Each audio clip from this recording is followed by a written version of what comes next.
নমস্কার বন্ধুরা, তোমাদের সবাইকে স্বাগতম অনলাইন স্টাডি আইটিআই চ্যানেলে।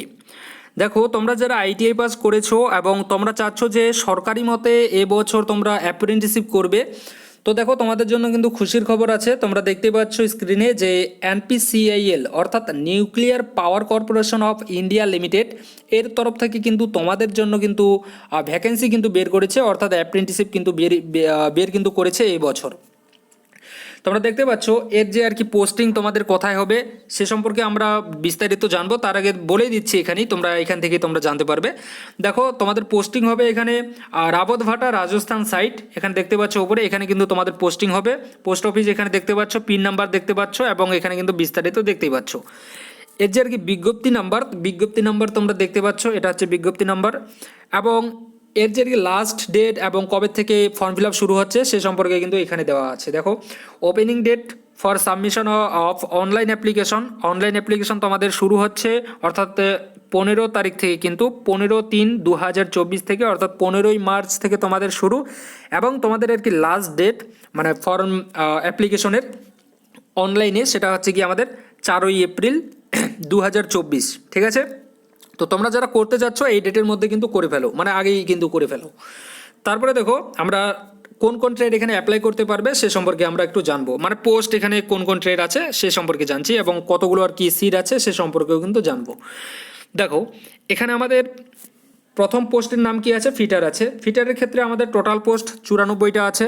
এবং আমাদের ইলেকট্রিশিয়ান ট্রেড থেকে তোমরা যারা আছো তাদের ক্ষেত্রে এখানে পোস্ট আছে 94 ইলেকট্রনিক্স থেকে তোমরা যারা আছো তাদের জন্য 94 আছে।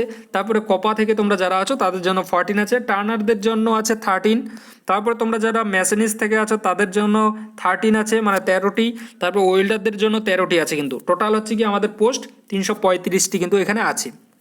এবার দেখো, তোমরা যারা 1 বছর ট্রেডে তোমরা মানে আইটিআই করেছো তাদের ক্ষেত্রে এখানে স্যালারি হবে 7,700, অর্থাৎ কপা ট্রেড থেকে তোমরা যারা করেছো বা যে সকল এখানে 1 বছরের ট্রেড আছে এই সকল ট্রেড থেকে তোমরা যারা 1 বছরের ট্রেডে তোমরা আইটিআই করেছো তাদের ক্ষেত্রে এখানে স্যালারি বলতে স্টাইপেন্ড হবে 7,700। এবং তোমরা যারা 2 বছর ট্রেডে করেছো তোমাদের যে আর কি স্টাইপেন্ড সেটা কিন্তু হবে 8,855 টাকা কিন্তু পার মান্থ। ঠিক আছে, পার মান্থ এখানে মানে প্রত্যেক মাসে কিন্তু দেবে। এখানে তোমাদের এজ সম্পর্কে দেখো, মানে বয়স তোমাদের কীরকম হতে হবে। তোমাদের বয়স কিন্তু মিনিমাম 14 বছর কিন্তু হতে হবে, মানে 14 কিন্তু তোমাদের হতে হবে 14 বছর। কত অনুযায়ী 4/4/2024 ডেট অনুযায়ী কিন্তু তোমাদের মিনিমাম বয়স 14 বছরের মধ্যে হতে হবে এবং ম্যাক্সিমাম কিন্তু তোমাদের 24 বছরের মধ্যে কিন্তু হতে হবে।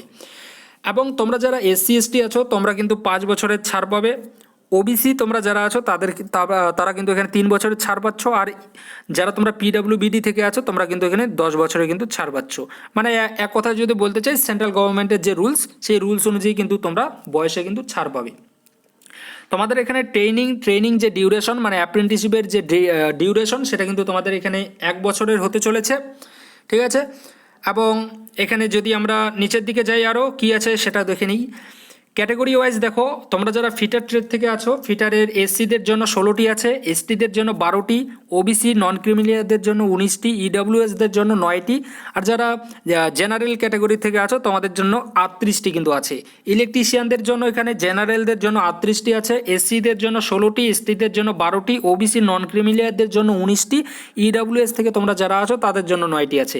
ইলেকট্রনিক্স মেকানিকদের জন্য দেখো এখানে জেনারেলদের জন্য 38টি, EWSদের জন্য 9টি, ওবিসি নন ক্রিমিলিয়ারদের জন্য 19টি, STদের জন্য 12টি, SCদের জন্য 16টি কিন্তু এখানে পোস্ট কিন্তু আছে, সিট কিন্তু আছে। তারপরে কপা থেকে তোমরা যারা আছো তাদের জন্য এখানে জেনারেলদের জন্য 5টি আছে, EWSদের জন্য 2টি, ওবিসি নন ক্রিমিলিয়ারদের জন্য 3টি, STদের জন্য 2টি, SCদের জন্য 2টি আছে। টোটাল 14টি কিন্তু এখানে সিট আছে। সেমভাবে তারপরে টার্নার থেকে তোমরা যারা আছো টার্নারদের জন্য কিন্তু টোটাল সিট 13টি আছে। তার মধ্যে যারা তোমরা জেনারেল ক্যাটাগরি থেকে আছো জেনারেলদের জন্য আছে এখানে তাদের জন্য কিন্তু এখানে আছে, তাদের জন্য কতগুলো আছে দেখো। টার্নার থেকে তোমরা যারা আছো ইউআরদের জন্য 5টি আছে, EWSদের জন্য 2টি, ওবিসি নন ক্রিমিলিয়ার থেকে তোমরা যারা আছো তাদের জন্য 3টি, STদের জন্য আছে 1টি, আর SCদের জন্য কিন্তু 2টি আছে। সেমভাবে মেশিনিস্টদের জন্য দেখো, মেশিনিস্টদের জন্য টোটাল পোস্ট আছে 13টি, তার মধ্যে ইউআরদের জন্য 6টি আছে, তারপরে EWSদের জন্য 1টি আছে, ওবিসি নন ক্রিমিলিয়ারদের জন্য 2টি আছে, এসটিদের জন্য 2টি, এসসিদের জন্য 2টি আছে। ওয়েল্ডারদের জন্য দেখো কয়টি আছে, টোটাল পোস্ট 13টি, তার মধ্যে ইউআরদের অর্থাৎ জেনারেলদের জন্য 6টি, ইডব্লিউএসদের জন্য 1টি, ওবিসি নন ক্রিমিলিয়ারদের জন্য 2টি, এসটিদের জন্য 2টি, আর এসসিদের জন্য কিন্তু এখানে 2টি কিন্তু সিট আছে। ঠিক আছে, আশা করি বোঝাতে পারলাম যে ক্যাটাগরি ওয়াইজ কাদের জন্য কতগুলো সিট এখানে আছে। এখানে দেখো এডুকেশনাল কোয়ালিফিকেশন সম্পর্কে একটাই হচ্ছে গিয়ে মেন, ওখানে তো আমি ট্রেড সম্পর্কে তোমাদের বললাম, এবার হচ্ছে এডুকেশনাল কোয়ালিফিকেশন তোমাদের কি কি লাগবে। তোমরা যারা আইটিআই এই সকল ট্রেডে করেছো তোমরা প্রত্যেকেই এখানে অ্যাপ্লাই করতে পারবে যদি তোমরা আইটিআই যদি করে থাকো। মানে এখানে দেখো এখানে সিম্পল কিন্তু পাস চেয়েছে, এখানে কোনো কিছু কিন্তু চাইনি, ITI pass certificate in respective trade. অর্থাৎ তোমরা যারা এই সকল ট্রেডে তোমরা আইটিআই করেছো, যে সকল ট্রেড এখানে দেওয়া আছে, fitter, electrician, electronics mechanic, COPA, turner, machinist, welder, এই সকল ট্রেডে তোমরা যারা আইটিআই করেছো তোমরা প্রত্যেকেই কিন্তু এখানে অ্যাপ্লাই কিন্তু করতে পারছো। তোমাদের সিলেকশন প্রসেস কী হবে সে সম্পর্কে জানার আগে দেখো এখানে প্লেস অফ ট্রেনিং, তোমাদের ট্রেনিং কোথায় হবে। ট্রেনিং সম্পর্কে প্রথমেই বলেছি যে রাজস্থানে তোমাদের হবে কিন্তু রাবত ভাটা যে আর কি জায়গা, রাবত ভাটা সাইট, সেই সাইটে কিন্তু তোমাদের ট্রেনিং হবে এবং পোস্ট অফিস এখানে দেওয়া আছে, পিন নাম্বার দেওয়া আছে, সব কিছু কিন্তু এখানে দেওয়া আছে, রাজস্থানে কিন্তু হতে চলেছে। তো তোমরা যারা যেতে চাও তোমরা কিন্তু অবশ্যই এখানে অ্যাপ্লাই কিন্তু করতে পারো, মানে যাদের আর কি সরকারি মতে অ্যাপ্রেন্টিসশিপ করার ইচ্ছা আছে তোমরা কিন্তু করতে পারো। তারপর দেখো এখানে স্ট্যান্ডার্ড অফ ফিজিক্যাল ফিটনেস সম্পর্কে এখানে দেওয়া আছে কিছু, এখানে শারীরিক দিক দিয়ে কী কী হতে হবে এটা একটু তোমরা নিজেরাই পড়ে নিয়ে নিও। এখানে হাইট দেখো তোমাদের চেয়েছে 137 সেন্টিমিটার মিনিমাম তোমাদের হতে হবে, আর ম্যাক্সিমাম তোমাদের যেটাই হোক না কেন এখানে কোনো কিন্তু ম্যাক্সিমাম সম্পর্কে কিছু লেখা নেই, মানে তোমাদের মিনিমাম 137 সেন্টিমিটার লাগবে, তার বেশি হলেও চলবে। ওয়েট তোমাদের কিন্তু 25.4 কিলোমিটার লাগবে কমসে কম, মানে মিনিমাম লাগবে, তার থেকে যদি বেশি হয় 50, 60, 70 সেটাও কিন্তু এখানে চলবে।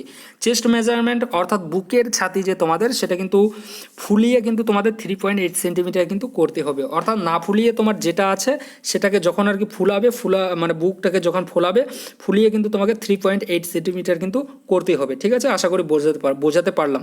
অর্থাৎ আমরা কিন্তু এটা যখন আইটিআইতে ভর্তি হয়েছি তখন কিন্তু এই নিয়মটা কিন্তু করেছি, অর্থাৎ মেডিকেলে যখন আর কি আমাদের হয়েছিল, মেডিকেল সার্টিফিকেট যখন বানাতে গেছিলাম তখন কিন্তু এটা কিন্তু আমাদেরকে করেছিল সেখানকার যে মেডিকেল। তোমরা কীভাবে বানিয়েছো আমি জানি না, তবে সরকারি মতে কিন্তু এইভাবেই কিন্তু বানানো হয় এবং এইভাবেই কিন্তু আমি নিজেও বানিয়েছি। তারপর দেখো এখানে ভিশনের ক্ষেত্রে এখানে কী চেয়েছে এটাও একটু পড়ে নিয়ে নিও তোমরা। তারপর এখানে নোট সম্পর্কে আবার কী আছে এটাও তোমরা একটু পড়ে নিয়ে নিও। আর সিলেকশন প্রসেস যেটা সম্পর্কে জানা সব থেকে বেশি মানে দরকার আমাদের। সিলেকশন প্রসেস দেখো এখানে কিন্তু খুবই খুশি আমরা বলতে পারি, খুশির খবরই বলতে পারি, কারণ তোমাদের যে আইটিআইতে তোমাদের যা নাম্বার আছে সেই নাম্বারের ভিত্তিতে কিন্তু তোমাদের এখানে সিলেকশন কিন্তু হতে চলেছে। ঠিক আছে, তোমাদের সিলেকশন হবে আইটিআই এর নাম্বারের ভিত্তিতে, এটা হচ্ছে গিয়ে প্রথম কথা, মানে সব থেকে মানে বড় কথা হচ্ছে কি আইটিআই এর নাম্বারের ভিত্তিতে কিন্তু তোমাদের এখানে সিলেকশন হচ্ছে। আরও কিছু এখানে তোমাদের দেখবে, তোমাদের যাদের বয়স যাদের তোমাদের সেম আছে তোমাদের প্রত্যেকটা কিছু কিন্তু দেখবে, সেই ভিত্তিতে কিন্তু তোমাদের এখানে হবে। ঠিক আছে, তোমরা যারা এই সিলেকশন প্রসেস সম্পর্কে আরও ডিটেলসে জানতে চাচ্ছ তোমরা অবশ্যই কিন্তু কমেন্ট করতে পারো, তবে আমি কিন্তু তোমাদের এই সিলেকশন প্রসিডিওর সম্পর্কে কিন্তু আরও ডিটেলসে একটু জানানোর মানে চেষ্টা কিন্তু করবো, মানে বোঝানোর চেষ্টা করব। ঠিক আছে, জানিয়ে তো দেবো কিন্তু বোঝানোর চেষ্টা করব। এটাই ছিল। আর মানে তারপরে আছে তোমাদের জয়েনিং পুলিশ ভেরিফিকেশন সম্পর্কে, সেগুলো পরেকার কথা পরে যাবে। আপাতত সিলেকশন প্রসেস সম্পর্কে আমরা জানলাম যে আমাদের এডুকেশনাল কোয়ালিফিকেশন কী লাগবে সে সম্পর্কে জানলাম, এবং সিলেকশন প্রসেসে আমাদের কী হবে মানে আইটিআই এর নাম্বারের ভিত্তিতে হচ্ছে এই সম্পর্কে জানলাম। আর এখানে সেই রকম কোনো কিছু জানা নেই, মানে তোমাদের আরেকটা কথা বলে দিই এখানে সাইটের কথা, যেটা সব থেকে বেশি জানার দরকার।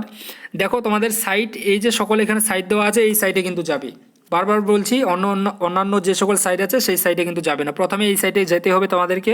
অ্যাপ্রেন্টিসশিপ করার জন্য যা প্রথমে প্রয়োজনীয় কিছু করতে হয় সেগুলো প্রথমে এই সাইটে গিয়ে করবে তোমরা, অ্যাপ্রেন্টিসশিপ সাইটে গিয়ে।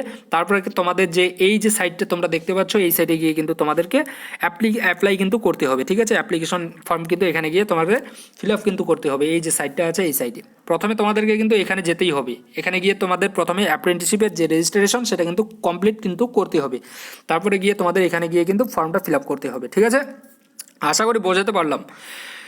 যাই হোক, আর এখানে কি তোমাদের অ্যাপ্লিকেশন করার সময় যা কিছু এখানে ডকুমেন্টস লাগবে সব কিছু এখানে দেওয়া আছে, তোমরা চাইলে ভিডিওটাকে বন্ধ করে কিন্তু তোমরা নিজেরাই এগুলো ছবি কিন্তু তুলে নিতে পারো, মানে স্ক্রিনশট নিতে পারো। দেখো এই সকল কিন্তু জিনিস তোমাদের লাগবে ফর্মটা ফিল আপ করার সময়। আরেকটা কথা বলে দিই, তোমাদের যাদের আর কি বাড়ি আর কি রাজস্থানে আছে। যদি তোমরা রাজস্থান থেকে কেউ দেখে থাকো তো তোমাদের বাড়ি যদি এর যে সাইডটা যেখানে আর কি আছে সেখানকার যদি এই যে রাবা রাবা কি আছে এখানে রাবাত ভাটা রাজস্থান এই সাইটের যদি তোমাদের বাড়ি যদি 16 কিলোমিটার মানে এরিয়ার মধ্যে যদি হয়ে থাকে তাহলে কিন্তু তোমাদের আগে কিন্তু এখানে কিন্তু নেওয়া কিন্তু হবে, অর্থাৎ তোমাদের নাম্বারে কিন্তু একটু ছাড়ও কিন্তু তারা এখানে দেবে, ঠিক আছে। তো যাই হোক এখানে আমি বললাম কারণ এই লেখাটা আমাদের আরেক জায়গায়ও ছিল, তার জন্য আমি ওখানেই বলে দিলাম। তো যাই হোক ওটা কোনো ফ্যাক্টর নয়। তো আশা করি তোমাদেরকে বোঝাতে পারলাম যে তোমাদের সিলেকশন প্রসেস কি হতে চলেছে এবং কি কোন কোন ট্রেড এখানে অ্যাপ্লাই করতে পারছো, কাদের কি স্যালারি মানে স্টাইপেন্ড কী রকম হতে চলেছে, সব কিছু সম্পর্কে আশা করি তোমাদেরকে আমি বোঝাতে পারলাম। Thank you.